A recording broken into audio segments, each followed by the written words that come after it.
Yo, Nick. Yo, How much is my Sandbox worth right now? your sand token, Yeah, you what's my just your token, yeah? 4.8, What did it start off at? $300,000. So it's at 4.8 million Yeah. cash. Hey, yo, hit boy. I think it's time for another one. Yeah. I'm Snoop Dogg, dog, in my yeah, but rhymes are fresh. I'm Snoop Dogg, in my yeah, but rhymes are fresh. Walking through the Hello, sandbox everybody. with Greetings and flip-flops on. salutations. This reminds Welcome me of to a the hip-hop Sandbox song. Podcast. My name is Wesley Rodriguez, and this is. Valentine Watts, Wesley's fiance. And today is going to be a memorial dedicated to somebody very essential to who I am. There's nobody in my family that can compare to the amount of influence this one person had in my life. His name is Chris Teagarden, and he's more like a brother, a family member, a best friend. Um, and we had platonic love, like rare for men to exhibit and be able to speak to. And this this is important for me to showcase that a man can be very sentimental and um, emotional. And if you know me, you know that a lot of me is informed by the alpha male mother that I was raised by. So a lot of my traits have a feminine strength to them. So I can speak eloquently about emotional um, ideology that women love engaging with, but most men would shy away from when I talk to them like that. Chris helped me become strong in that manner. He taught me things like when you make love to a woman, keep a warm rag nearby so that you don't leave her a mess and you do the cleanup. And it's a pleasant experience to have a warm rag there after coitus. And it as a teenager, that was like Jedi knowledge, and Chris had tons of that kinds of stuff. And so the necklace that I wear are his ashes, and I will keep them with me forever. This is a very important token that I cherish more than most items in my life. So I bring his memory with me, and one of the things that I'd like to do is keep his memory alive and celebrate the life that he had. He has died recently, and there were controversial circumstances. I don't think it would be important for me to go into that because it puts a negative spin on things. But he was plucked from this life um, before I would have liked, and I'm sure the rest of his family would too, and all the people around him. So I will not speak to the circumstances where he has passed away. Um, should that be important for you, you could find that out on your own. So I think a good way to approach this idea is to read the letter that I wrote to his family. It was right while I was in college, so I was practicing writing, and this is one of the works that made me proud to do something like write down what I'm thinking and feeling. Typically, I draw. Typically, I express myself through my creative side in the things that I can put together with my mind and my hands to communicate in a visual way. But writing challenged me to move outside my comfort zone and express artistically in a different way. And I'm proud of the work that I did in that writing. and I got good response from it too. So I think I'll start this podcast off with my my letter to his family after he had passed away. Um, my mom, so to kind of capture the dysfunction that I grew up in, when he passed away, the first person that I called to was my mother. I didn't have too many people in my life that I could um, grieve with, and instinctively I went to my mother, and I probably shouldn't have done that now that I think about it, except she gave me some insight to write these ideas down. Except when I called her up and when I told her Chris Teagarden has passed away, she didn't really remember who he was. And that hurt. And when I did inform her, she, right after hearing the news, the next statement out of her mouth was, "Oh, wasn't he that druggie that you used to hang around with?" And I I was so blown away at her disconnect and how I could get that kind of response from my mother. And in the moment, I realized that I had elevated above her in a more mature manner because my first response was to react negatively and call her out. That's typically what I do. But in that moment, I needed to grieve, and I knew this was about her and it wasn't about me, and that I probably shouldn't be putting too much stock in her opinion. Except afterwards, she's like, it would be good for you to write these ideas down. That way you can look back on them in the future about these things that you felt in the moment. And she was right. And um, uh, unfortunately, the writing that I did had more impact on the people connected to Chris through our friendships instead of the mother that heard me talk about him many times. So it kind of puts things in perspective for my audience to understand that these are the things that if you grow up in dysfunction, you might recognize these traits and these patterns. But in that moment, I didn't get mad at her. I kept talking and kept trying to get through my grieving process. And I'm glad I did have that, but I wish I'd called someone else first.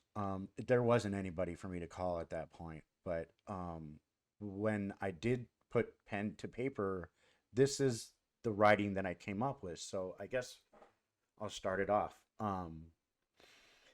My grandma Pilar was the type of person that moved through life with a kind of anointed energy about her, almost as if she was of a more evolved society or touched by a higher power, and was given an awareness that made her seem not of this world. She was the patriarch of my family and the sun that all the planets revolved around. She was very old school and had a sharp wit and could sum you up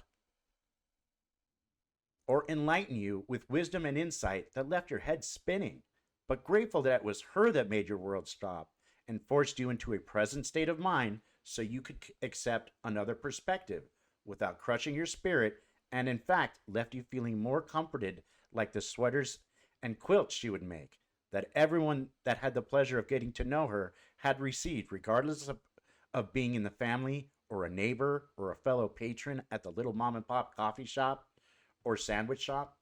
As soon as you made her acquaintance, you recognized that you were in the presence of someone that is larger than life, but who has no self-awareness. They are remarkable people, and with a clever, self-deprecating retort, would divert the conversation away from the spotlight, avoiding stealthily and any praise or compliment.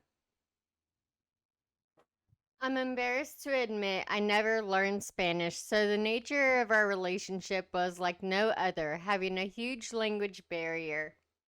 And yet my cup overflows with fond memories of trying to understand by way of body language and the nuances of tone and posture. I would insert my own interpretations and failing miserably would try to guess what the conversation she and my mother would be having. Most likely, it would be about how my father was not present for the visit or how difficult being married to him is, and she would have to join the workforce due to his immature compulsion to spend every spare moment and dollar at Santa Anita racetrack. I'm sharing this with you to demonstrate the amazing and unique gift shared with people that is a frame of reference for an ambassador of humanity. Chris had the same defining character qualities and core values as someone that you are drawn to because of the comfort and the replenishment to your soul and spirit every time you connected with him.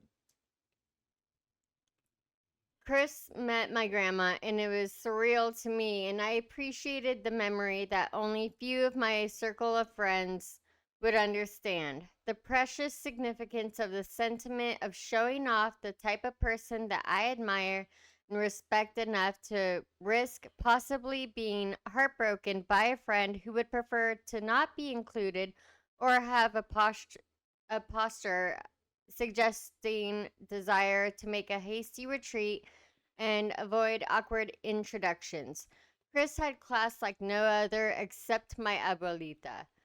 Class that makes you put on your best attitude and outfit, the kind of class that leaves you aspiring to do better or inflating your self esteem with inside jokes and clever and witty banter, trying to outdo the other with smart references or bonding over exposing deeply emotional sentiments or painful memories that you never questioned if you could trust that they would be honored and never used against you or come back to you with the stench of filthy gossip. If you knew Chris, you had a contact that went to the favorites and speed dial shortly after meeting him. He showed my precious grandma all the etiquette and manners of a noble aristocrat, that if you only knew him through the shops or from the recreation parks for Little League, you might not believe your eyes and ears as he turns on the charm, and having not a single card to play by way of Spanish, still managed to communicate, be present, and gracious and respectful of the nuances of navigating without stepping on landmines, such as smelling a cooking pot on a stove in someone else's kitchen, that other friends and girlfriends failed to be cautious of, and resulting in my uncle shaming them with his worn out routine of charging the guest with room and board as punishment for the lack of cultural sensitivity. No, he had this all knowing intuition that these millennials could take a lesson from, nonverbal communication skills that serve the higher purpose of trash talking in a discourse exclusive to the initiated of the unibrain, as we called it. Or quirks like the flipper noise that was a dog whistle of the sweetest kind and equal annoying to the uninitiated. Laura, since he was the only phone number I had at 17 years old that I had to call when I took off barefooted running away from my douchebag older brother and father, to whom I outsmarted and outran when they paused to let me shame them into retrieving my shoes and thus destroying their plans of kidnapping me and hauling my ass off to rehab. 1 second. Laura is his mother. As soon as I got to a payphone, I paged your son on one of those pagers and hoped to God that my family didn't come around the corner and finish what they had started before he had a chance to advise me of the best thing to do. And without hardly a moment's thought, he and Julian were on the road, hightailing to scoop me up, and I quote, "You can sink or swim with us, man."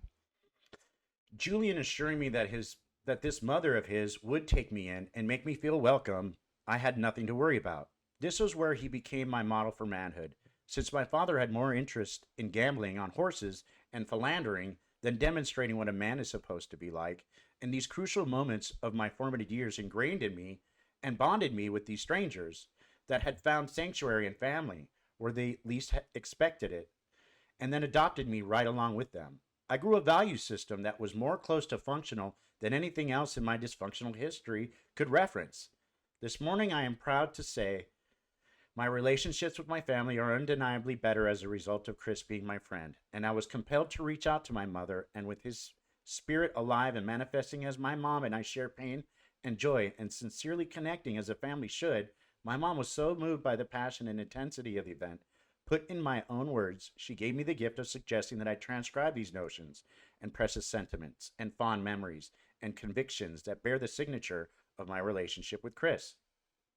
If you're lucky in the way of a large number of people close enough to call friend, maybe one, but probably not even one of those friends have taken the time to see and hear and feel you so clearly that it feels like no one else exists when bonding with this friend, and then something marks a new milestone in categorizing your friends list when someone puts into words what your heart has been desperately trying to validate and unconsciously what you always wanted to hear.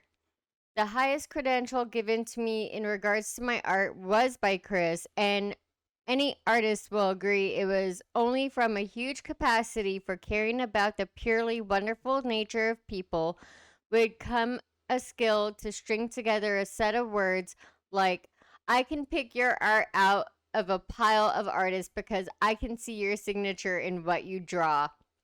Same. This was one of the most beautiful things about him, his ability to emotionally connect with someone, male or female, with words that leave a permanent impression and has a way of lifting and making you feel like you are no longer invisible or 100% visible to him all the way to the inner workings of who you are that you didn't know you could be put into words. Yvonne is his spouse. Yvonne, I'm careful to be so expressive since how you two are in each other's lives, and conflicted and challenging things were between you two, and eventually leading to, let's face it, a pretty unexpected state of affairs that could only be described respectively as cordial, which is another way of saying a deep understanding of another human being and the boundaries therein. Boundaries that your sister, Laura, had never the capacity for, or simply had no use for, that resulted in a tragic place for her heart to have to accept forever, unless she can somehow make a living amends. I, for her sake, hope this can soften her heart and try to put herself aside to heal the scars that influence and push away the ones connected by blood. He had the ability to call down the lightning and thunder if he wanted to rage, and the only thing that could match that was his capacity for the opposite. Chris showed me it could be cool and appealing for a man to show emotion, and that lends itself when he was romantically inspired.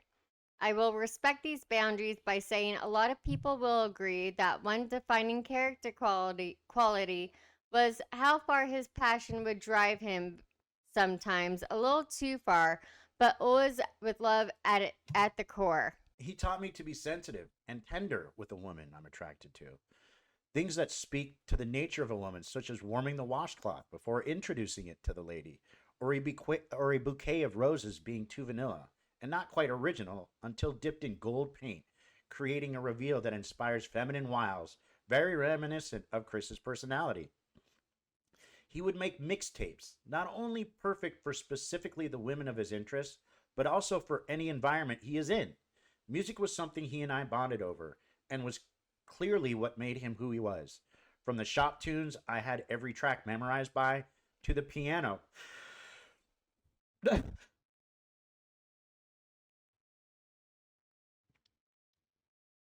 Not too far from wherever he was to sit at and sing along like nobody's business, and shamelessly as well. I love belting out a tune by Harry Connick Jr. with Chris, like we are paid to be Captain Ed's musical entertainment.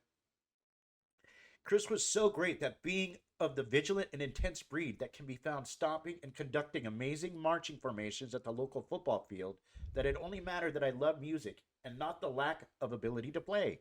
So taste was my conduit to the crowds he would introduce me to, and educate me and instill in me a respect and admiration for drum corps, a world I had no idea how to fit in. As long as I was myself and was with him, I was accepted with warmth, and through this process was able to find a way to be me and furthermore appreciate me. Chris made me feel that I deserved self-esteem by simply making me a part of his life. Every year at Christmas, just as I was about to set my mind onto another season, my phone would ring, and the next hour or so would turn into the highlight of my holiday. Chris, you're a huge motivation. Or Colin, sorry. Colin is his son. Go ahead, Valentine. All right. Colin, you are a huge motivation to capture these sentiments, so maybe you have something that you can look to when you would turn to him. My mom captured the idea, and I was relieved a small amount. Since I'm not there, this is something meaningful and has potential to continue to be. Your dad, at his very core, was a facilitator. His friends used to tease him when he rejected the title events coordinator. It was a burden in some ways, I think, but he never was too busy or too tired. And even if he expressed hesitation or frustration, without fail, he would roll up his sleeves and prioritize whatever someone needed and would not stop until things were better or fixed. Chris bailed me out of jail the one and only time I had the displeasure of experiencing it, and it was the scariest 36 hours of my life. But guess who was there when I got my phone call? And I knew my family would let me learn the hard way. So your dad told me to just focus on figuring out how to fit in or become invisible, and he would handle getting me out, even at 2 a.m. It was a priority to him.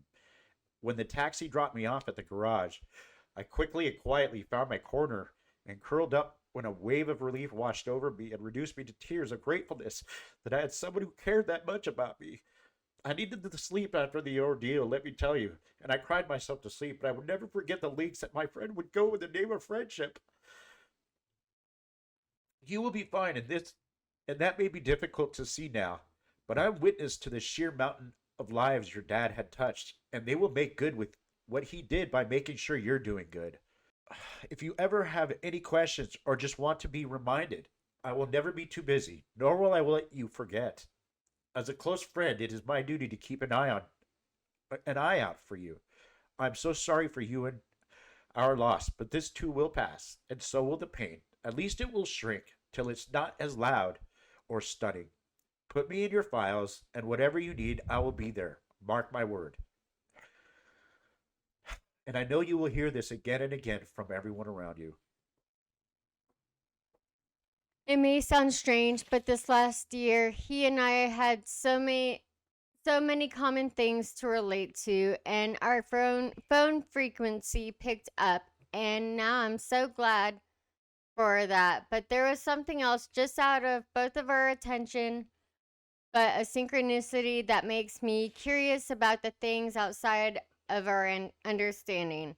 The last phone call I had with him had this nagging after effect that left me uncomfortable, and when I explain, you will probably agree. Chris called me out of the blue while cleaning out the garage. My mom thought that was interesting that he was cleaning house almost metaphorically, and many of the obstacles he faced last year were of that nature. It was important to him to get things in order with urgency. While going through old boxes filled with memories, one of them bit him with the inspiration to call me and get my take on someone that I couldn't remember or didn't know. But that didn't stop a long phone campaign, typical of only two people in my life, and my mother and he. This conversation took many turns.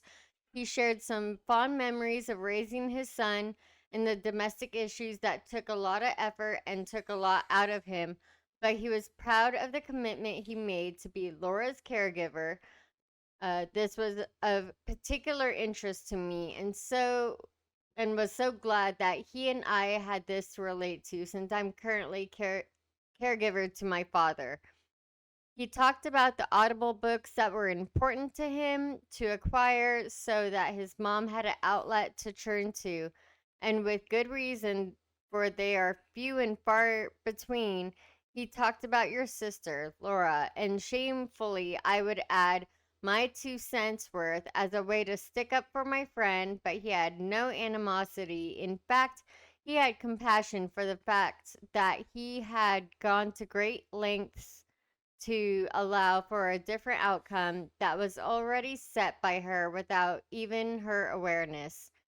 He wanted better for his aunt and at least wished it could have been different. We talked about people that we missed, like Billy, and almost like we were preparing for a separation, he expressed such beautiful notions, like as much of a knucklehead Billy could be, and most times relished in it. He stated, one thing about Billy I had to admire and made me love him in spite of him uh, was he sincerely loved all of our children. I don't mean like as extended family does. Billy would get to know them and get down to their level and show them they were loved. We talked about Billy's intellect and how impressive it would could be when he applied it, and the profound deep insights he had about words and the etymology of words. this segues into him sharing about or sharing how proud he was to have Uncle Frank in his life and rattled off the long and staggering list of credentials and legacy of a life he had led and the military achievements that were acquired. We laughed about the trouble we were getting into without sweet grandma finding out. It seems so significant now that I look back, but I kind of feel like I had a chance to say goodbye. And you guys know I don't hold on to things to say and wait for the perfect time. If I see something that stands out that will do someone good to hear expressed to them, I will find the words to capture and make sure the moment does not pass. I will I won't go into details about them, but I was able to tell him how awesome he was, and I will never forget how special our beloved Chris Teagarden was. Ouch, was. I love you all, and please don't hesitate to reach me for anything.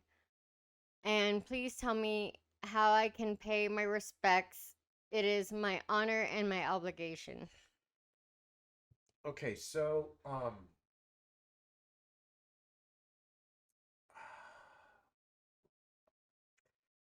when Chris died, I was still using meth and living in a state of life that was not healthy at all.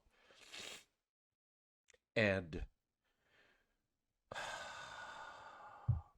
a friend of mine offered to give me a ride from Nevada to California for the funeral. And I want to be careful because I don't want to disparage anybody. But in that moment, I was grieving hard and I was processing a lot of things. And um, a lot of things were coming to my awareness. And I had used prior to the trip down. But when I was becoming very emotional and I needed to talk about what was going on in my head and my heart, uh, that friend got the impression that I had brought drugs with me. And I was completely open and honest that I had used prior. And suddenly his opinion of me shifted into um, a more controlling nature on his part. He felt it was his duty to, um, I think, to kind of sum it up as quickly as I can, was he felt I needed to go to rehab immediately. Um, which is ironic because that's exactly what my family had done to me in that letter. And Chris was there to embrace me. And he had threatened to take me to rehab all while I was already in California and I was at his mercy. He curiously didn't allow me to pay for any of that, although I could afford it. Um, so when he decided that I was supposed to meet up with friends to go start the process of the ceremony and when the funeral and um, the memorial event would be, suddenly I realized that I was about to become a huge wrench in the mix, that it would go out immediately that I had affected this trip by being a distraction to where people would be asking, "Oh, where's Wes? Oh, Wes had to go to rehab." I was playing it forward in my head like I'm already a focus. This is not about me. This is not about um, my friend. This is about Chris Teagard and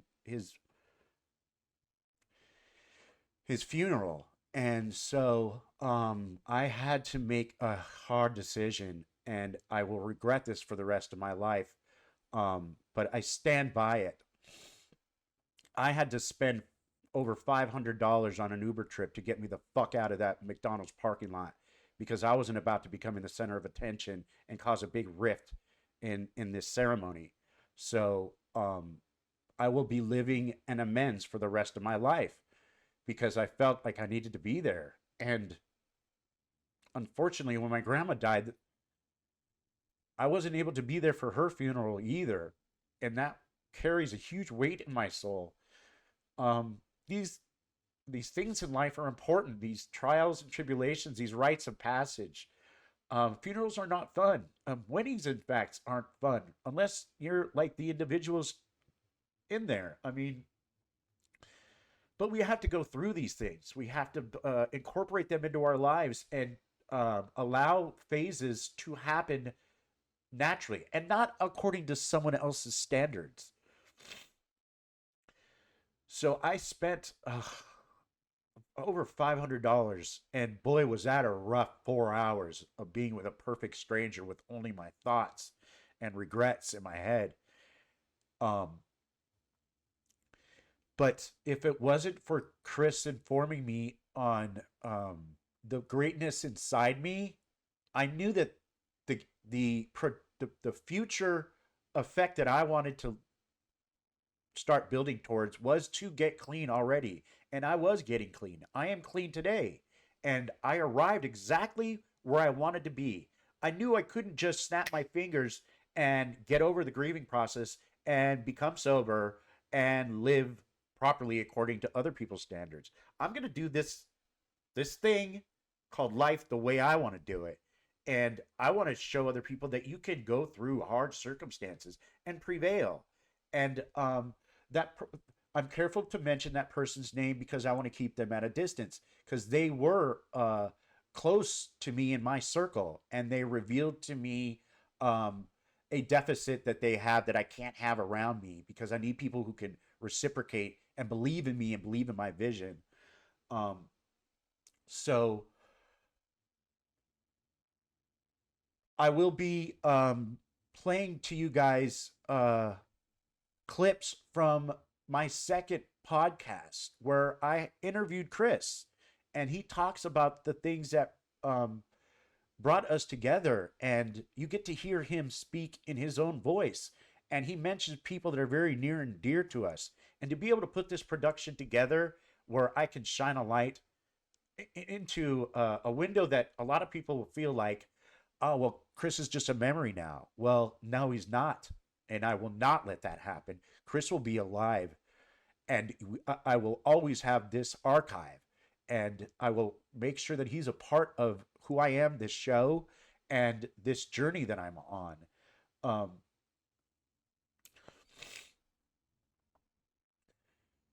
so this first clip that we'll be playing, it exhibits the person I was 12 and a half years ago. And my first podcast, ironically, Sink or Swim was the name of the title. And you can see where I got it from that first notion, an idea that I could hold on to.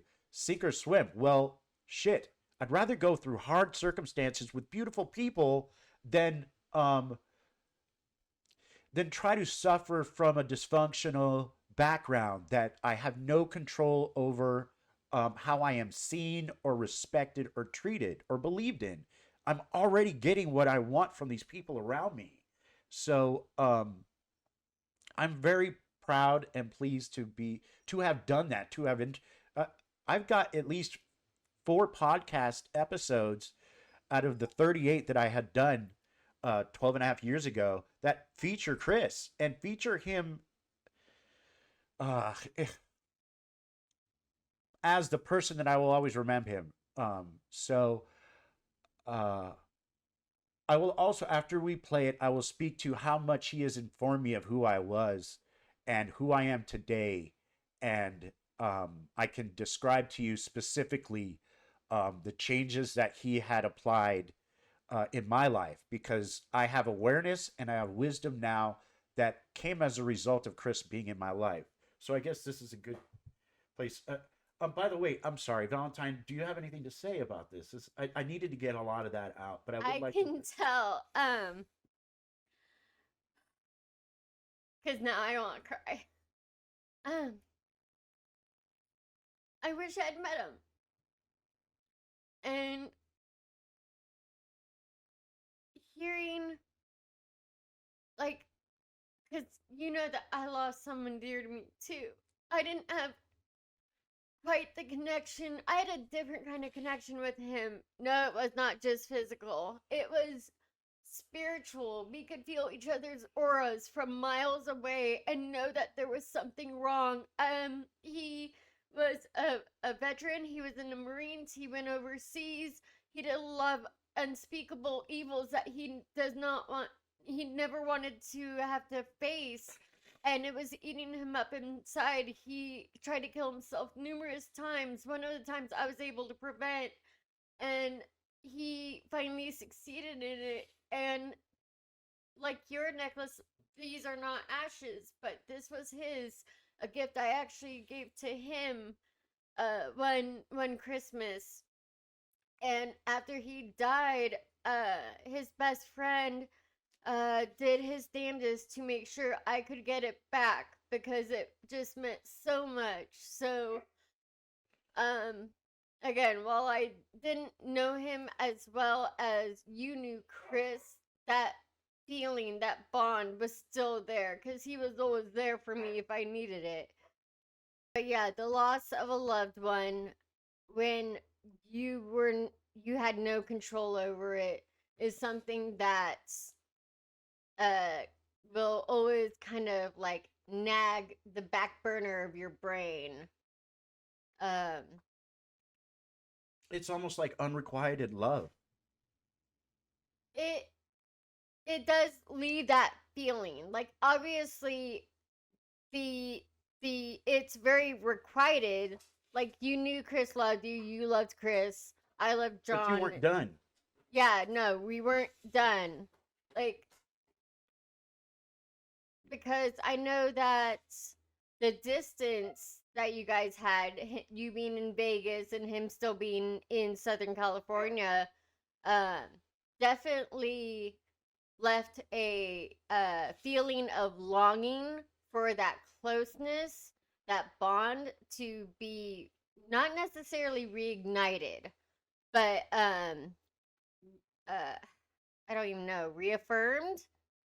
Something about the physical closeness of being with someone that you love in that capacity, it just makes everything make sense. Mm-hmm. And you feel at peace. And man, I don't want to get into the whole thing because I'm already on the verge of tears too, and I want to be able to showcase like you what kind of person Chris was and his personality. Why don't you mention your friend's name? Oh, I said John. His name was John Pacheco. Okay. Okay, so let's just cue up that video. Thanks for hanging in there with our emotions. Hopefully you still are. We should have given a precursor for this, to be honest. With us today in studio is my friend Chris Teagarden. Chris Teagarden. And I want to say, first of all, fucking Ashton Kutcher is a fucking asshole. I read today that Demi Moore has just changed her title on Twitter or she's removed her title. It was Mrs. Kutcher. And she said after the divorce that she wasn't going to change it. And after discussing with her friends and doing the program, I think she's come to a more clear-minded response and said that she's looking for a new title. She hasn't chosen one yet, but she wants her Twitter followers and anybody to send her ideas of a new name. But I think that's great that she's starting to get a clear-headed view of her situation back, because I think she took it way too hard that this asshole dumped her. I don't think he dumped her. I think he was caught cheating, and she divorced him. But when it comes to being beloved to America, she was one of the Brat Pack, and so she kind of had that little racy, like slutty persona to her personality, and people kind of really got turned on by her. But then again, thought of her as that next door neighbor type. really appreciated, and Ashton was lucky to have her, and He wasn't if looking, he had her. if he would have, in my opinion,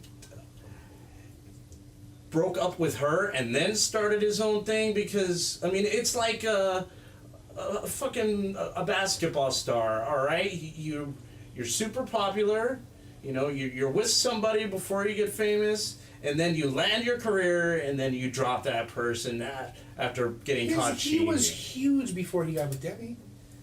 The guy was in town for like 2 weeks before he got his first break.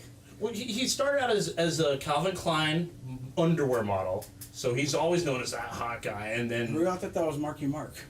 Didn't Mark just... just into the more professional career. Well, yeah, you know, it's like Weird Al doing one of your songs. You have now made it. Yeah. You know, Right. but I've seen the show. It's not that I good. think he's a good actor. I watched 2.5 Men. I think it's hysterical. Really? I don't think Charlie Sheen But can act go his out way out like of a a fucking man. Like, box, look, dude. I know I'm hot shit right now. You're an older woman, and I'm like 15 years younger than you, like Yeah. 20 years younger than you. Was she lucky to have him, or was he lucky to have her? I think she was lucky to have him. You can go both ways. She was probably lucky to have him. Now she's smoking. She's got a beautiful mouth. So I mean, I don't know what to say, but she could probably get any dude in Hollywood. She's hot. She's older. She's experienced. She's still smoking.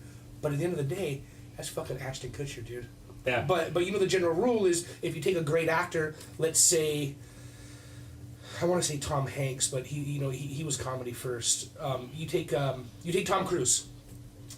Everybody considers him, an A-list actor, a great actor. Put him in a comedic role. It's hideous. It's horrible. But you take a comedian, and you put him into a dramatic role, and it's easy.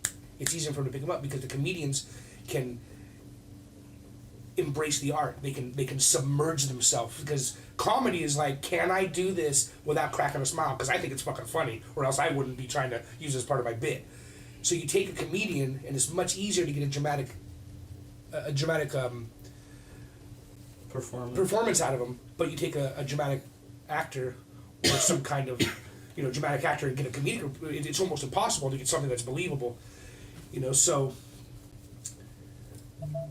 I don't know. I think Demi was lucky to have Ashton, lucky to have that age, lucky to have that stallion that she's looking for. That dudes that's, because men hit their sexual prime about 18 to 30. Yeah. Women don't hit their sexual prime until after their 40s. Yeah. What are those chicks looking for in their later ages? They're looking. That's why you have that classic. We're super rich and we're really successful, and my 50-year-old wife is fucking some 25-year-old guy. Why? Because you're 50-year-old too, dude, and you can't keep up with her. Well, in the people's and the media. That doesn't make him not a scumbag. That's what I'm saying. That's my point. Yeah. That's all my Yeah. point. And the news is following Demi and not following Ashton. He took over one of the biggest roles in TV right now, and no one gives a fuck, dude. They're wondering what Charlie Sheen gonna do next, not what Ashton's doing, filling his shoes. Charlie Sheen just got a show. He just got a show on FX. And he got good ratings from what I hear. I think that's crazy. I know. I can't think of a single movie where I was like, "Wow, that was amazing." You watch anything with Gary Wall Street? You mean Charlie Sheen did? Dude, yeah, but Wall Street was before my time. So Apocalypse? Platoon? When I start watching a movie like that was considered one of the greats and whatever, and I start watching movies like that, and I'm in my mid-30s and I'm watching these movies, it has not fucking aged well. And it's not living up to the hype because I didn't see it in the first year it was out. Where it was like, man, you got to see this. It's cutting edge. It's groundbreaking. Classic. And so when I watch it now, I'm like, dude, this is not. Doesn't hold up. It's not doing it for me because I would much rather watch. What was that? What was that army for that war flick that came out just a couple of years ago with Tropic Thunder. yeah, Tropic Thunder, dude. That was great. To me, that was great. And the war scenes even were better than Platoon. Arguing against your first point, Tom Cruise was funny as fuck in that movie. You know what? My bad. High five. Dude, I saw that movie twice, and someone says, "What did you think about Tom Cruise in that movie?" I said, "What the fuck are you talking about?" Yeah, me too. I did not catch Me it. too. I did not catch it. Didn't catch it. He was great. He was really good. Yeah. He was really good. on I'm point. not a big Tom Cruise fan. I can talk shit about him right now for the next hour. Oh, and he could. I'm not a big Tom Cruise fan, but I can say that all day long. Maybe I don't like his persona. Maybe I don't like who he portrays that he is. Maybe I don't like him going crazy on Oprah with his girl. Scientology shit. Yeah, and I definitely don't agree with the Scientology thing. But at the same time, love Top Gun. Love Risky Business. There's very few movies. I even like that Night and Day, dude, with Cameron Diaz. Like I even like that movie. Really? So I watch all these movies. And I'm That like, was kind of good. and it's not. And it was entertaining. But I don't go back and be like, wow, he really gave a great performance. I go, wow, what a great movie because it's the sum of all parts. But when I look at Platoon, or even if I look at Apocalypse Now, or if I look at Full Metal Jacket, I'm like, I get where these war movies now are trying to take, their ideas and try to instill in this, and let's go back to this because this is the root of the beginning of these great war movies, and I don't see it. I watch them like I don't know that I would watch the whole thing right now if I was alone. It's not on cable. I'll just watch it. I don't see myself doing it. Act of Valor is supposed to be the latest. Now, that's the one Chris wanted me to go see the other night. Okay. yeah, that's supposed to be. And he was like, oh, it's Oh, supposed to be that's like the everybody. life Now, Anchorman 2 representation comes of out. what You want to the, talk about Will Ferrell? Now we're fucking talking. Oh yeah. But I don't want to kill the entire topic of Ashton Kutcher. I think he's a good actor, dude. I will watch almost anything with him. I'm a Michael Kelso fan, dude. That dude carried the show. He for was me. good in that show. He He carried absolutely the was. show for me. I mean, who else? Who else was great in it? Mila Kunis was not great in it. Right. Topher Grace was not great in it. Right. Ashton Kutcher was great in it. He Right. was the only person that was total. Red was character- fucking good. Well, But he was I'd buy that for somebody a dollar. before he get it. I mean, he was a great actor. Ashton Kutcher was the character actor of the show. He was like, I am not Ashton Kutcher. I'm Michael Kelso. I'm this fucking dummy. And it was great. And every scene, you're like, what's Kelso gonna do? What's Kelso gonna do? Every single scene. Yeah. If you really look back at the '70s show, dude, Ashton Kutcher was the best, hands down, in the show. Okay. But Chris is very clever with words, and he is his kung fu is very strong. As you can see, is very skillful at the gift of gab, and that's one thing that you could tell that when I called him out, he immediately agreed, and that was the kind of relationship we had that. We could call each other out and we would celebrate it where your brain would be triggered in a positive way and you'd have to change your perspective. And Chris did that for me. I regret, this is my second podcast that I had uploaded, and I wanted to start off strong with a conversation that I probably should have been more delicate with. And by the way, I was projecting.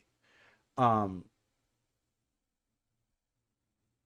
have trauma in my life related to my intimacy. My older brother undermined every woman I was attracted to for the phase in life where you're supposed to date and learn about the opposite sex or the same sex should you choose to. My brother was calling me faggot and belittling me and emasculating me as much as he possibly could. And it really affected my self-esteem. And I was cheated on several times by my girlfriend, and not only that, they cheated on me with my older brother, and this was habitual, and this was a pattern that flew under the radar of my family, and I just kind of had to accept this as normal when it's not normal. So when I'm talking shit about Ashton and Demi, I'm projecting onto them my own experiences, and I didn't know that at the time. I was just looking for stimulating conversation with Chris, but you can tell Chris calls me out immediately. So, what's the problem with Ashton? Immediately, she's like, I think your angle might be a little bit off, and so I'm going to challenge that, Wes. And he was absolutely right. Everything he said was on point, and I no longer am that flippant and cavalier. I apologize to Demi and Ashton should this ever reach them. uh, let's just believe that that can, uh, because I've grown, and a lot of people do that. A lot of people project onto other people from their own circumstances, and that's inaccurate. And so, as a result of knowing Chris, I have wisdom, and I'm not the person I was when I did that. That body of work is there. I can't take it back, and I will not take it down, and I will not edit it. That is a pure glimpse, a transparent look into me and my fledgling podcast endeavor. And I've got 12 and a half years of experience outside of that that I want to apply here. Um, so that will lead me to the second part of the interview where Chris talks about how we became friends and how Captain Ed's becomes part of the mix. And I want to give credit to all those people that I met as a result of that experience. Thank you so much for being a part of my life. And you guys are essential to the person I am today. I may not be speaking to a lot of those people, but you're always going to be in my thoughts. And in everything I do, you are part of the connective tissue that puts me together as a human being. And I'm proud of the circle of friends that Chris had introduced me to, and we've learned a lot together. And I'm excited to celebrate all those people in this way. He can mention these people and tell stories that resonate and affect a lot of people. One little tidbit of information: if you look at Jack Black's Tenacious D television show, they had a series, and part of that series was filmed at Captain Ed's, and Captain Ed is a character in this show. So this little history that we have, this cultural touchstone, is in Hollywood and is bigger than I can imagine, because it keeps harkening back to I'm always being reminded of these circumstances and people that I've met, from movies to talk shows to music. All that gets tied into the soundtrack and fabric of my life. And in this biography, that is my podcast, I want to honor all of those people and talk about all those TV shows and experiences and movies and work experience and the crazy chaos that we all grew up in, because everybody grows up in chaos in some way, shape, or form. So here's the interview with Chris talking about Captain Ed's and how we met. Valentine, do you have anything to say about that? No, not yet. I'll wait until afterwards. Okay, here we go. Mostly because I've heard it before, so. Okay. Chris? Well, let's segue into how you and I met, Chris. It started back in high school, right? I came from Village Christian Schools, and we met together at Verdugo Hills High School, That's right? Way back. Let's put a date on that. Let's put a year on that. That would be 1989? Negative. No way. I started Verdugo in 89, 90. We probably met 91 or 92. Probably 91 or 92. No matter how you look at it, that's 20 years. Yeah. Mm-hmm. At any rate, I didn't know who I was. I was still identifying myself and trying to figure out where I fit in.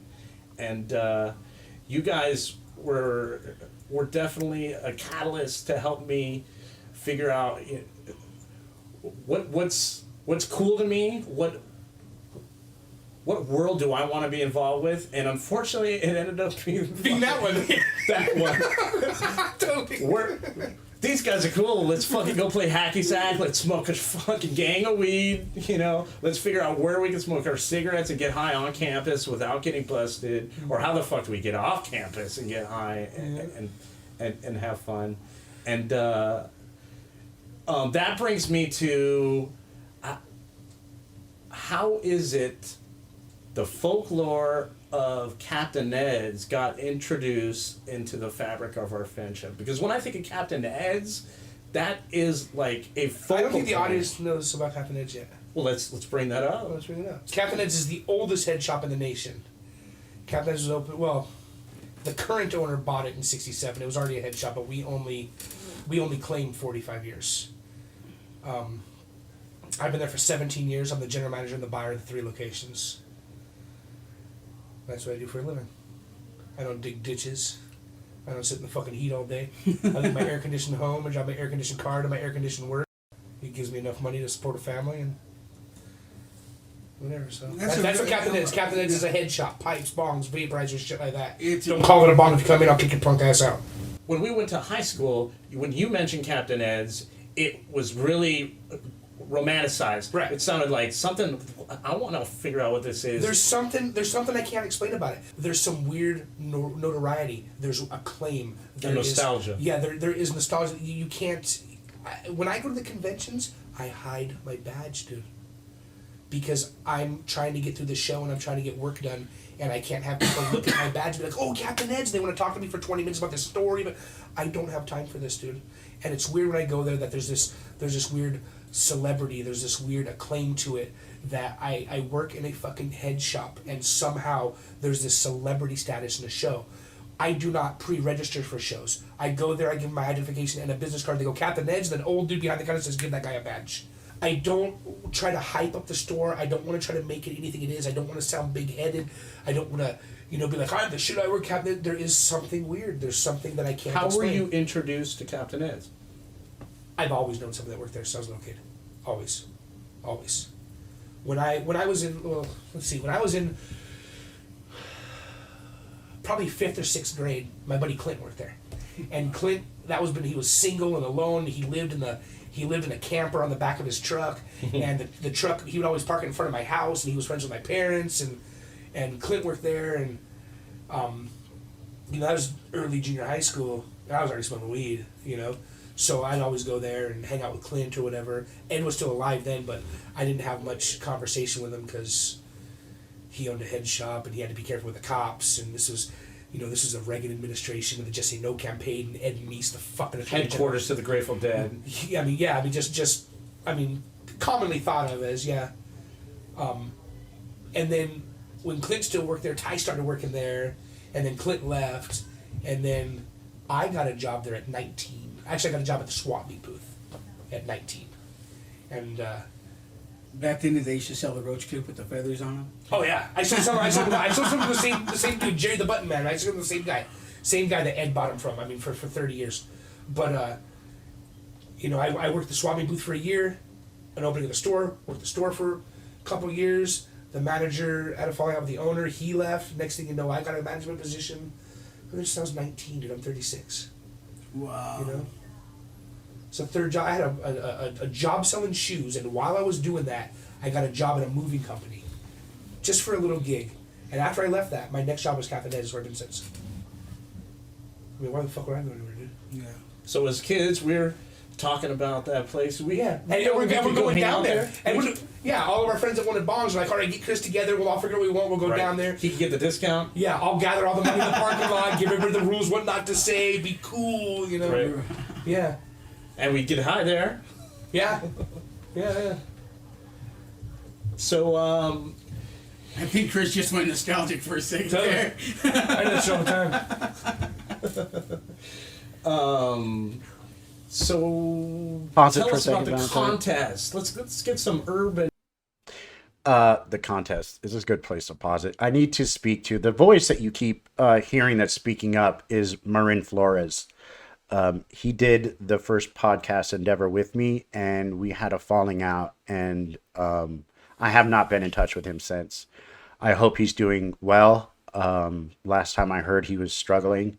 I don't need to go into the details of what I learned about him, but I learned a lot in that process, and it's uncomfortable for me to do this new thing without speaking to the old thing that he was a part of. I don't want to put any negative energy out there. I want to be grateful. So thank you for Marin for being a part of my dream. I hope you're doing good. And I think that's all I'll say about him. But he was important for the production of this thing. It was complicated working with him. I'm sure it was equally as complicated working with me. I'm sure. But I think I should at least speak to it. So go ahead and continue, Valentine. Knowledge. Oh man, if those walls could talk, I'd be in Underground so stuff. much trouble, dude.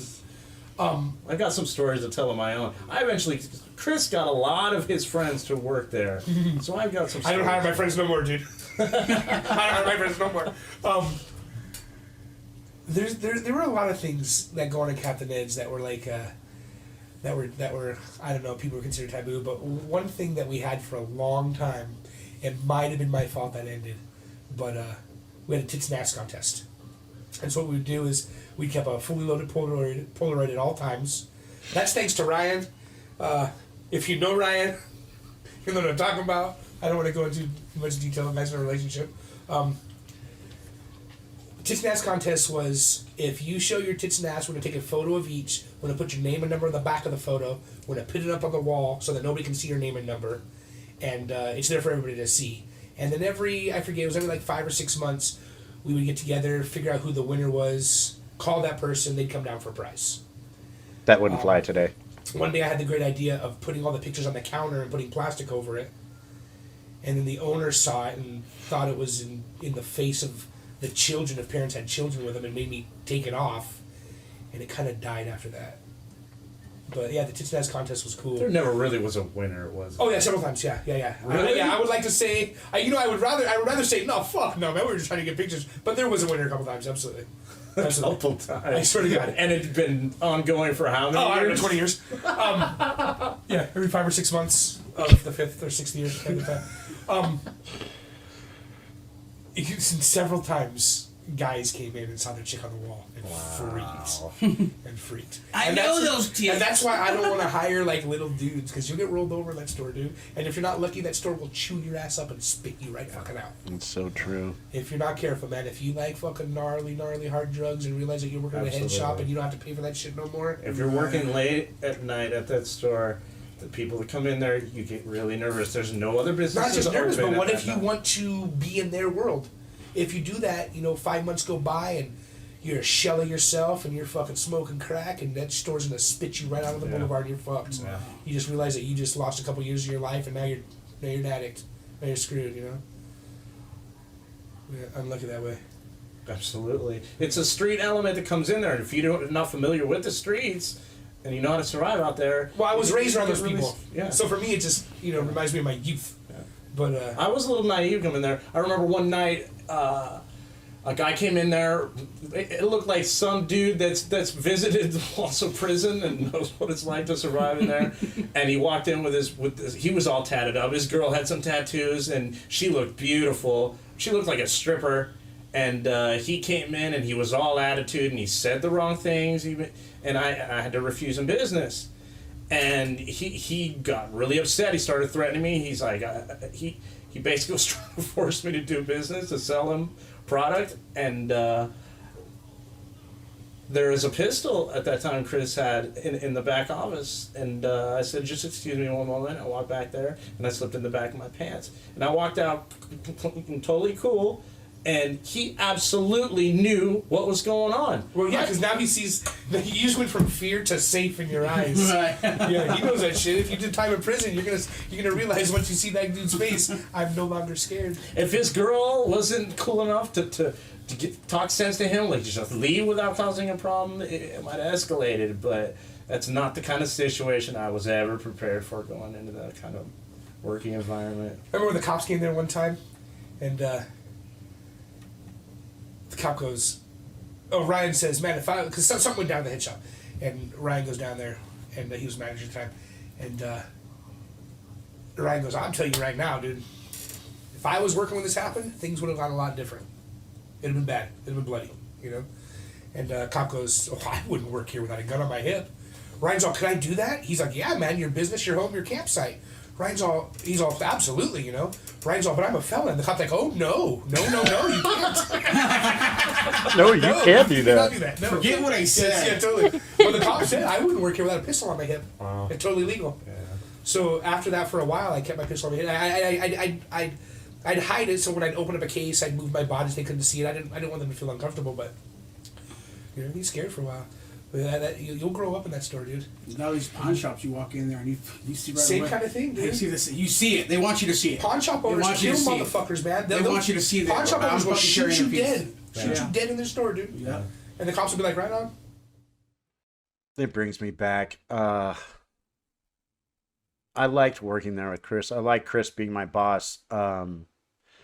He taught me things that I can't talk about in terms of that job. Taught a lot of us. He has his own shop now, Tea Gardens in Santa Monica, and Yvonne, his wife, works there, and she is now helping run that shop. But it's in his name, and you can feel his spirit in there. And I'm so grateful that I had this beautiful person in my life, and I will always be bringing him up and referring to him, the things he taught me. One thing he would always say, if we lost something like an item or something in our bedroom or living room, he would always have these little quotes to kind of jar you into a different perspective. Like, if you can't find something, move something. And he's got tons of those things. And I will, whenever I'm doing the monotony of my life, I will come across those things, these little quotes and sayings that help me remember who he was and gave me an edge on life. So, Chris, thank you so much. Part of this is for you, man. I want to make you proud. I want to make you proud. And thank you for believing in me. And I want this thing to become huge so that your memory will be universal for everyone. We all need people like this in our lives. So thank you for putting up with my sentimentalities and my emotions. But this is what this podcast is going to be. I'm not going to be afraid to be vulnerable. I want to show people that a man can cry, you know, and I am a man. And for a long time, I didn't know what that was. And I had to define that for my own reference because I looked around me and I didn't see what that was. And so I'm picking and pulling from a lot of surrogates. And you can hear it in what I do and what I say and how I engage with people. Do you have anything to say for Valentine? I really enjoyed just finding out the fact that Captain Ed's is the oldest head shop in the entire U.S., right? Which is interesting to hear in the sense that, like, you figure, no offense, but like somewhere in the South or somewhere up like Northeast, like in New York, would have had a longer history of being able to keep a business like that up and running. But no, one of the last states to become part of the U.S. ends up being famous for having one of the oldest head shops. Right. And, you know, today's politics would have totally interfered with that, with California trying to set the trend for being politically correct. Like, and that business struggles in California as a result of those changes. Yeah. Well, I think that now, I mean, just when we talk to Yvonne and hearing her interactions with the customers, like, there's still a loyal following that she has, and I'm pretty sure a lot of them knew Chris too, Yeah, and that's why they're we still get sticking the pleasure around. of calling her while she's at work, and I see so much of Chris in her. Just how she does her sales pitches, how she charms the customer, how comfortable she is behind the counter, how she's the alpha in the room. Totally. And they were two alphas, and it was hard for them to share that the limelight, like who's going to be the badass here, because they both, and you and I kind of struggle in that, but um Well, we're I doing have our yet to own. find my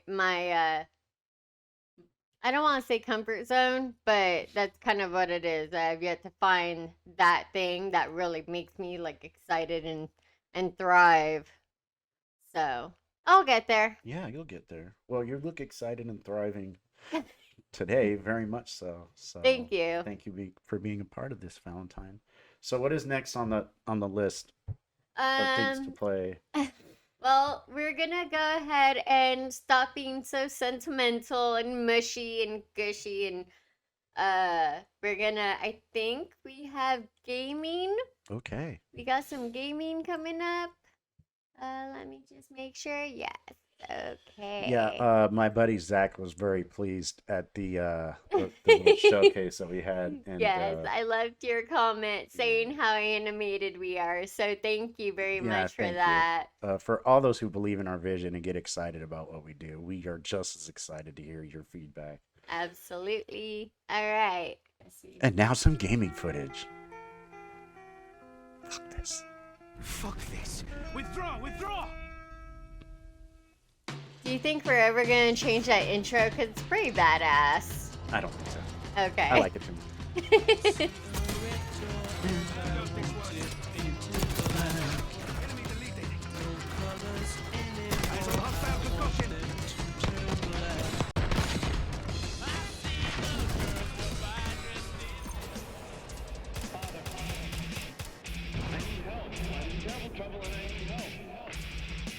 Don't you remember when you were little? How you and Bill Harper would bring a wire between the two houses so you could telegraph to each other? Still remember the Morse code?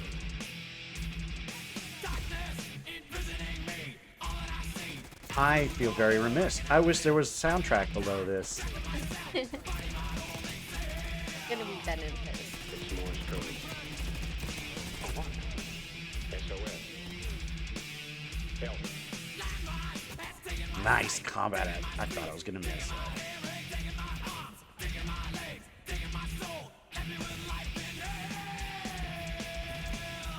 What's he saying? He says, kill me. Over and over again. Back up.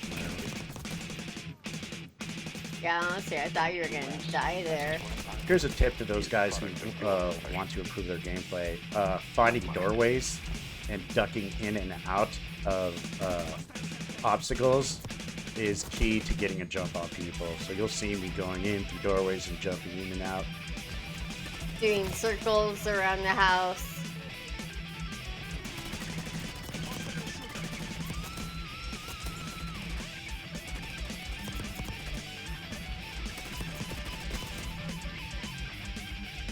I used to watch so much gameplay footage, and I never thought that I'd be looking at it, because I got the same feeling watching them. Like, wow.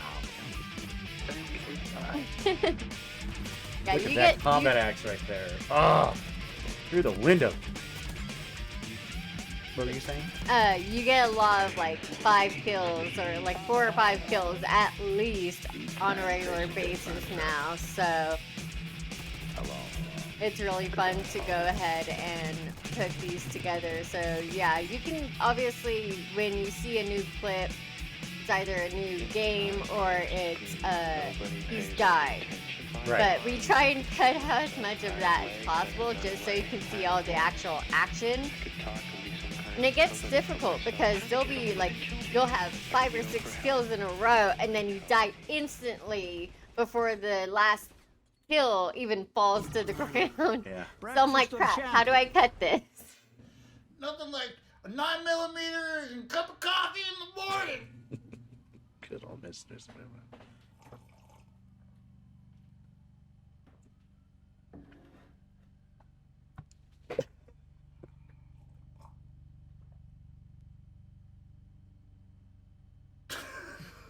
I'm almost gonna laugh at that just because. It's so weird. You can see the traces of my face behind it. Like Yeah. the smile. It's so weird how it works.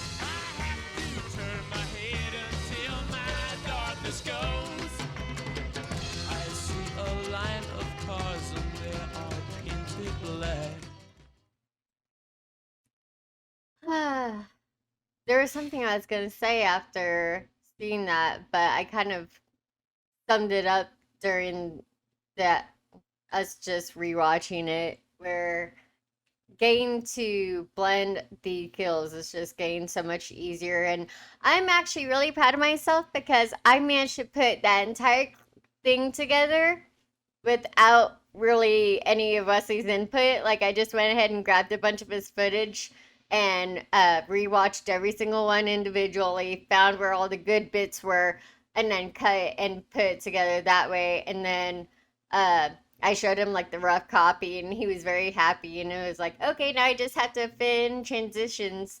So I just wish there was music behind it. well, It changed the experience of watching it live. that's true. Yeah. Well, we can still put music Yeah, of course in we can put it post. afterwards, but then I can't sing, because it's Oh. going to be in afterwards, thing like that. But Yeah. Well, we can go when ahead. we're doing this process, Valentine is very, she acts as if this is my dream, and except I can hardly get in word in edgewise, and I have to leave her alone to do the process of editing, even though I can jump right in there. Taking away her cheese while she's playing with her cheese is not something that's recommended. recommended or advised. The cheese is a metaphor for what we want to have in life, whether that be a relationship, a career, freedom, health, a big house, and so on. The cheese represents what it is in our lives that makes us happy. It's the thing that we're always chasing. Because it causes more conflict.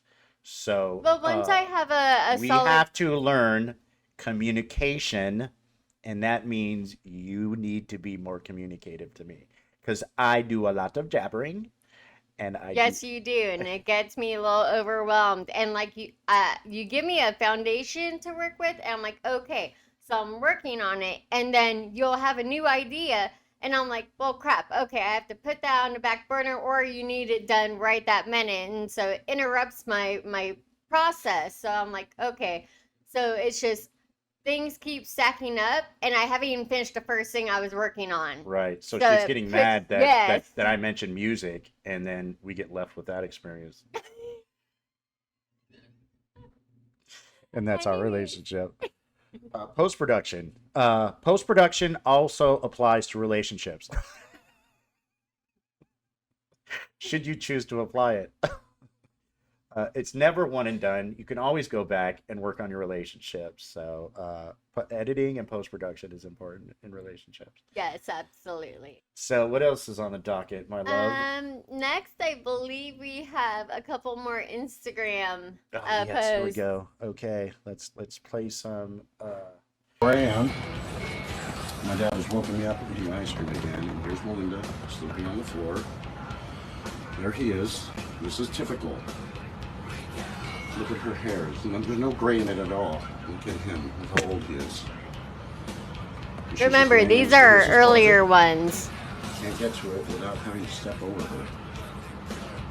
She doesn't care. She wouldn't even take her dog out to go take a shit. So true.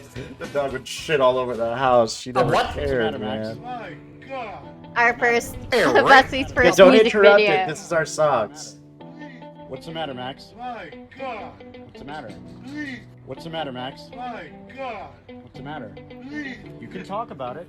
I'm willing to listen. Not the way I feel right now. But why? Because this bitch. What did she do? Because this bitch. What did she do? Is my bag at? Where is my bag at? I'm waiting. Where is my bag at?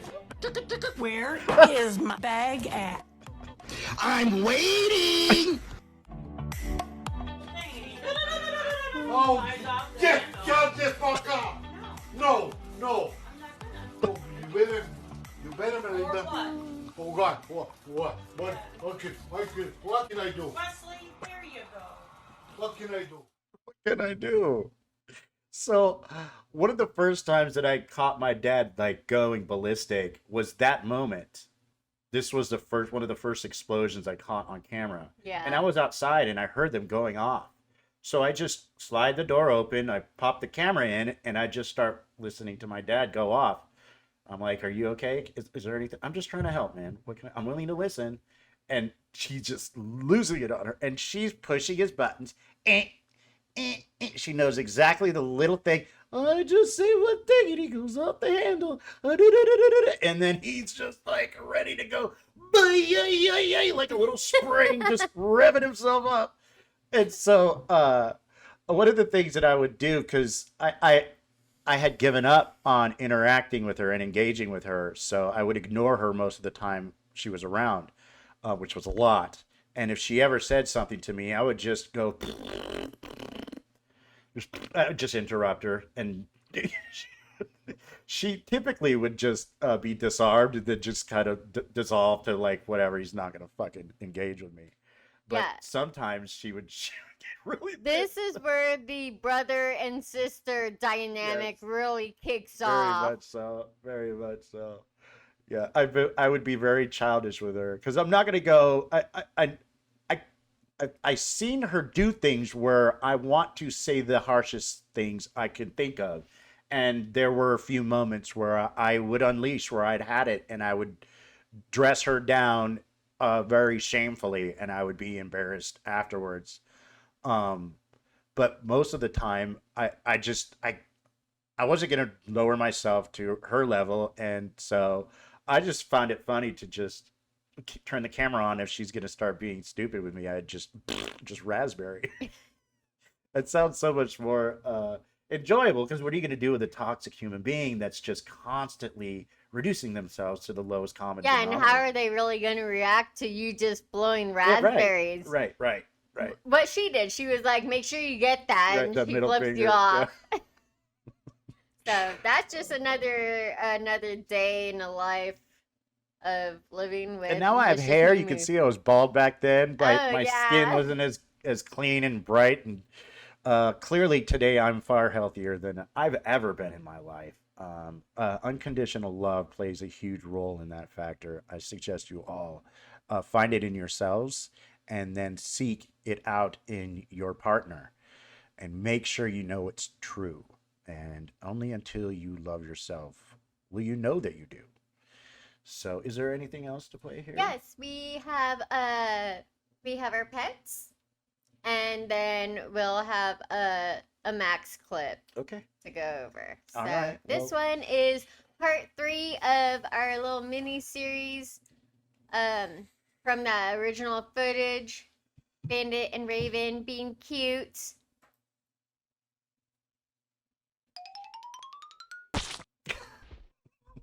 I love this. I'm so proud of the sound effects.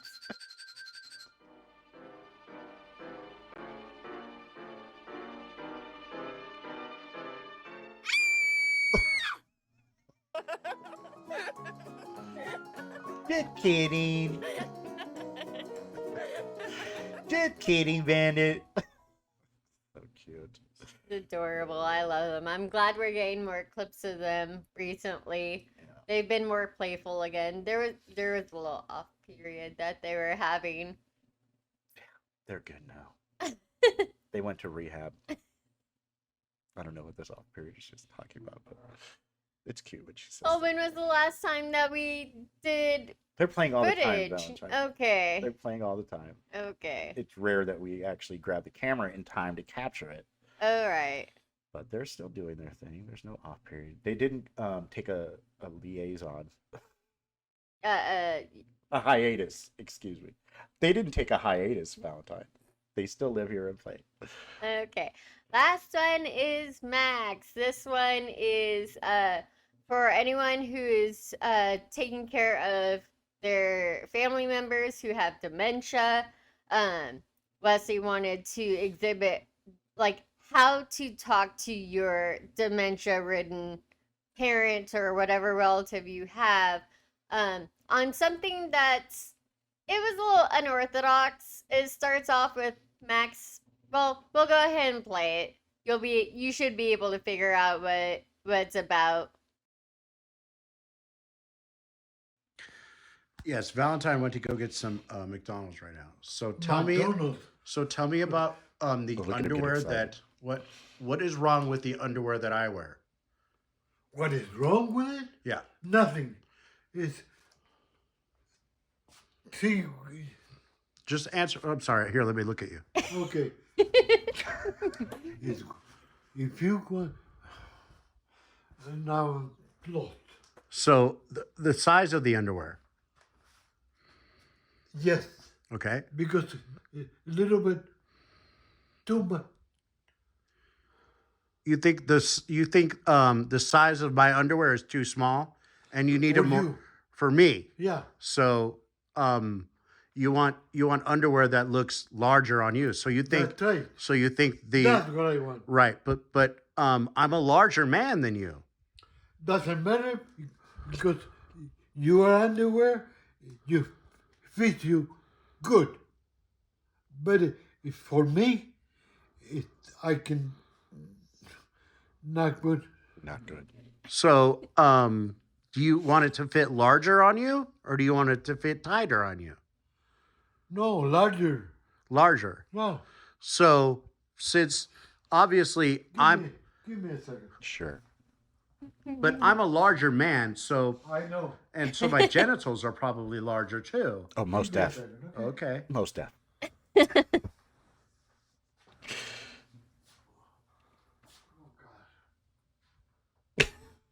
It's funny how in so many of these clips with Max that he always needs a minute to do whatever random thing. Well, like, yeah, he's got ADHD, I'm sure, too, because he's always distracted. Always distracted. He can barely stay focused on anything, unless it's You him. okay? That's tough news. Unless it's That's tough him. news, right? Huh? I mean, you have to understand that my genitals are probably larger, so you're I understand that. He understands. But it's, I don't think he understands. what? I think he does. I don't know, Wesley. So okay, hold on. Can I get you a pair of my underwear and just let you try them on? No. No. It's says I think gotta get it out of my. No. I want to ask you a question because I want to teach other people if they've got a father that has dementia, how to talk them through to these processes, I which are understand that. important. So, I understand that. so, if I can go into Pause the it. closet and grab you a pair of my boxers. The backstory behind this is Max has become incontinent, Yes. and diapers are trying to be introduced into the scenario. I am assisting with the acceptance of that idea by telling him we can get you boxers to go over them. That way you can keep your dignity and you're not walking around looking like you're wearing boxers. You can wear, or excuse me, diapers. You can wear the boxers over them. Of course, just like his dentures, you can lead him to it, but it's up to him to use it. And I'm not going to put them on him.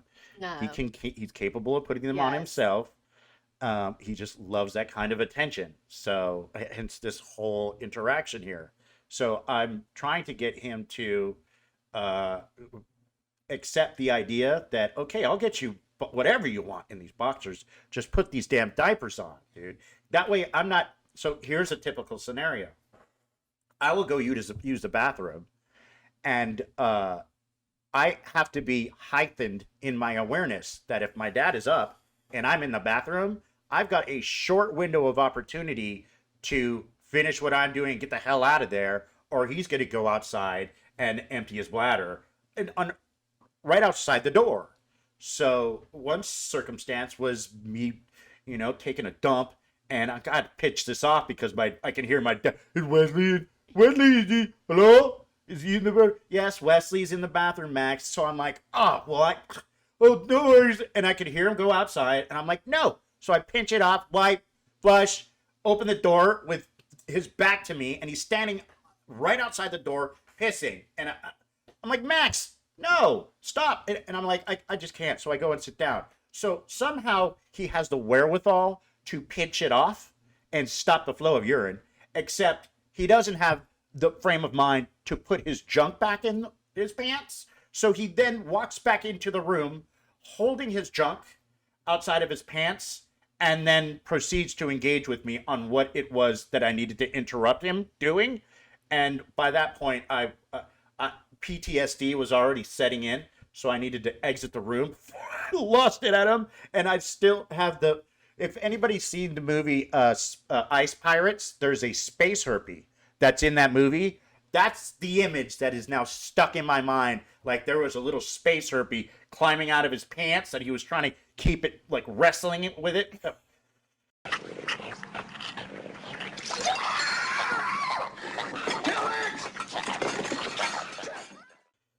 So these are the types of scenarios that are here. So awkward conversations are plentiful, and being able to navigate them without humiliating him or suffering trauma on my part, these are the skills that I'm picking up on. So hopefully the audience can benefit that this is awkward, yes, for everybody here, but I never thought I'd be talking to my dad about, underwear and stuff like that. So, Right. so this is where I dig deep.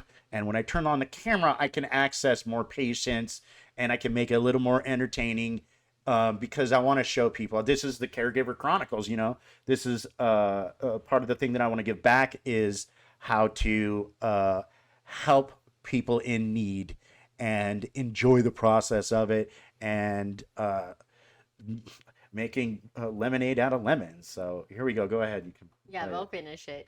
Boxers, what is the problem? Too small. My boxers are too small for Too you small for me. because I'm less of a man. See, what a ridiculous. Well, then let me try to give you these boxers so you can try them on. I understand that. Can I get them for you? Go ahead. Okay. But I don't want to watch you try them on. God, no. I hope not. Yeah, me too. So I want to pause this real quick. Of boxers for Max. Pause it. Go ahead. So when I get home, Wesley is tickled pink because this was during the same recording of the 69 conversation too, I believe. That's where you're telling him I went to McDonald's. And when I come back, you're like, I have to show you something. So he's showing me this recording first. Yeah. And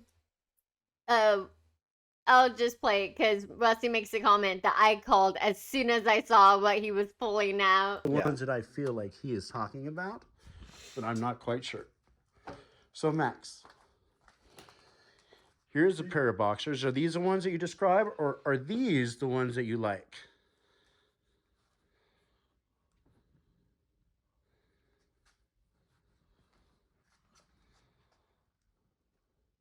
They're kind of ratty, but they're still boxers. No.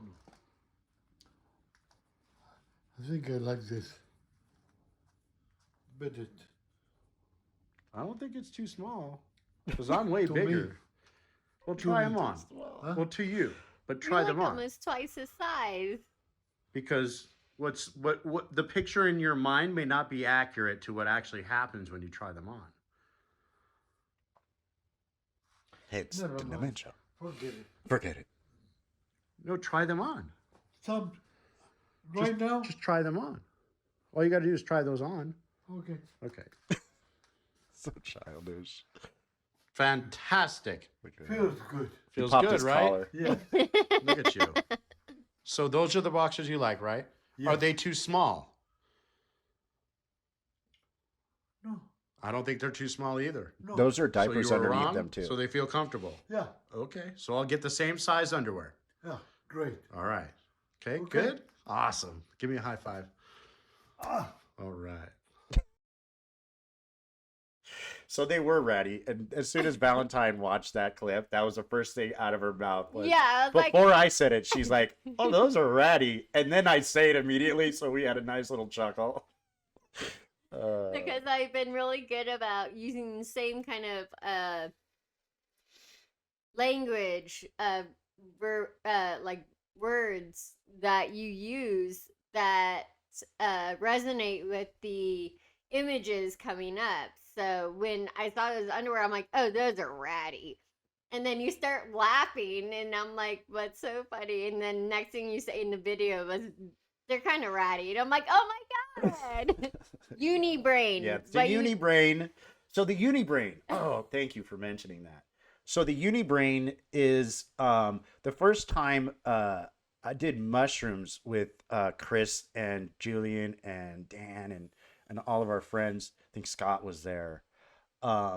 We had this phenomenon happen, and people that experiment with psychedelics may be able to relate to this idea, where in a certain point when we were peaking, when you both consume at the same, when you all consume at the same time, you both are riding essentially like the same waves on with a surfboard, and during a peak, uh, it was as if we were so overwhelmed with emotion and connection that we were no longer communicating verbally, that we were all looking at each other, and there was a psychic connection, and it felt like there was a group conversation happening in the room where no one was speaking, and we are all looking at each other with shock and awe at what is happening in this moment. And it comes in quickly and it fades fast because you're peaking and you're high as shit and you're giggling and you're laughing and you're enjoying bonding with these beautiful people.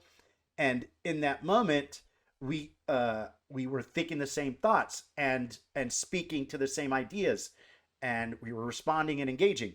And afterwards, the bond that we had with these people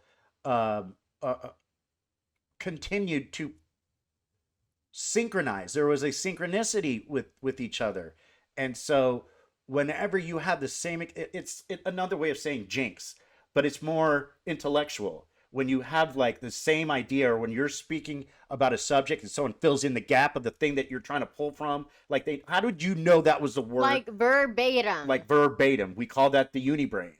And I experienced that with Valentine immediately when we met. We hadn't done any psychedelics at that point. And I was still in California. Like, lots of brain moments were happening when we're like hundreds of miles away. So in our podcast, Unibrain will be a thing. And that is one thing we're looking for all of you out there, to have the Unibrain connection with us here. So I look forward to continuing this project and putting more and more stuff out there that people can be delighted and teased by, and even tickled, and maybe learn a few things, and maybe can access emotions that aren't available for them in their daily routine. Again, I am so in love with this woman, Valentine. She's challenging, and she's challenging me to be a better man. And I couldn't be more grateful. And I can't wait to see how many hundreds or thousands of these that we get to do as we progress to learn and grow with each other. I love you. So I guess with that, everybody, it's that, that's it, and that's that. Keep your chin up, nod out, and just have fun with it. Just like Professor Al says, goodbye, everybody. Bye. That's a show. I'm calling it a Bong. If you come in, I'll kick your punk ass out. Nobody wants you in their life, piece of shit. Drug addict, alcoholic. Nobody wants you in their life, piece of shit. Drug addict, alcoholic. Okay, leave it alone. This bitch. Oh, give it up. Give it up. Because of you. I don't shut up. Because of you. This bitch.